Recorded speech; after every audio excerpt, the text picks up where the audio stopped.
ചേച്ചി. ആ ഭർത്ത എനിക്ക്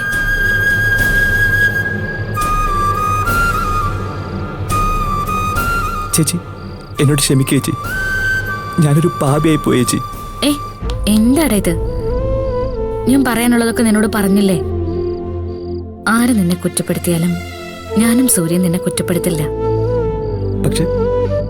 പക്ഷെ എന്റെ മനസ്സിപ്പോഴും ഇതിന്ന് മുക്തി നേടിയിട്ടില്ല ചേച്ചി.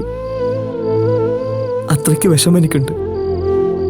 നീ നല്ല അന്തസ്സായിട്ടാണ് നിന്റെ ജോലി ചെയ്തത്. അതിൽ ഈ ചേച്ചിക്ക് അഭിമാനമേ ഉള്ളൂ. ഇതിന്റെ പേരിൽ ആരും നിന്നെ ഇവിടെ കുറ്റപ്പെടുത്തില്ല. ഞാൻ കുറ്റപ്പെടുത്തും.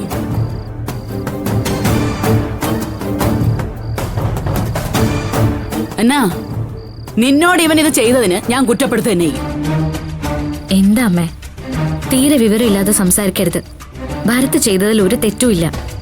അമ്മയ്ക്കറിയോ, ഭരത്തിന്റെ ചേച്ചി ആയതുകൊണ്ട് ഇന്നൊരാളും എന്നോട് അവിടെ അപമര്യാദയായിട്ട് പെരുമാറിയിട്ടില്ല.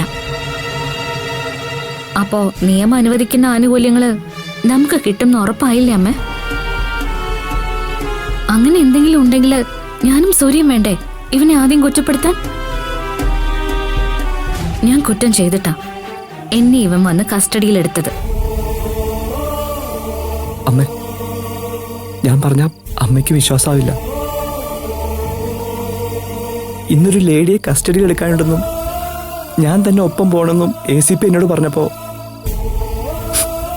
സന്തോഷത്തോടെ ഞാൻ ഒപ്പം പോയത്.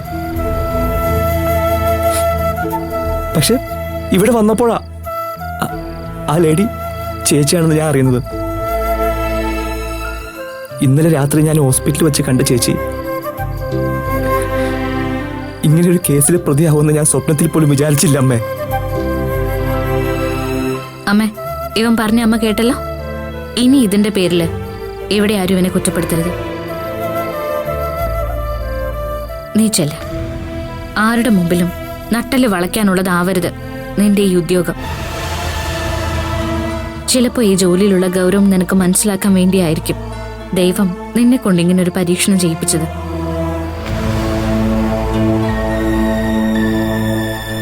ഇപ്പൊ ഒരു കാര്യം എനിക്ക് ഉറപ്പായി, നീ എന്നും നീതിമാനായ ഒരു ഓഫീസറായിരിക്കും. നീ ചെല്ല, എല്ലാം മനസ്സിന്ന് കളയും.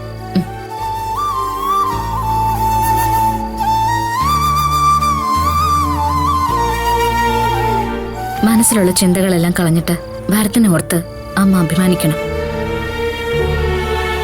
ഇന്നവൻ എനിക്ക് നേരെ കണ്ണടച്ചിരുന്നെങ്കിൽ ഭാവിയിൽ എല്ലാവരും വെറുക്കുന്ന ഒരു ഓഫീസറായി അവൻ മാറുമായിരുന്നു. ഇവിടെ എനിക്കൊന്നും പറയാനില്ല. നിന്നെ മനസ്സിലാക്കാൻ എനിക്ക് പറ്റുന്നുമില്ല.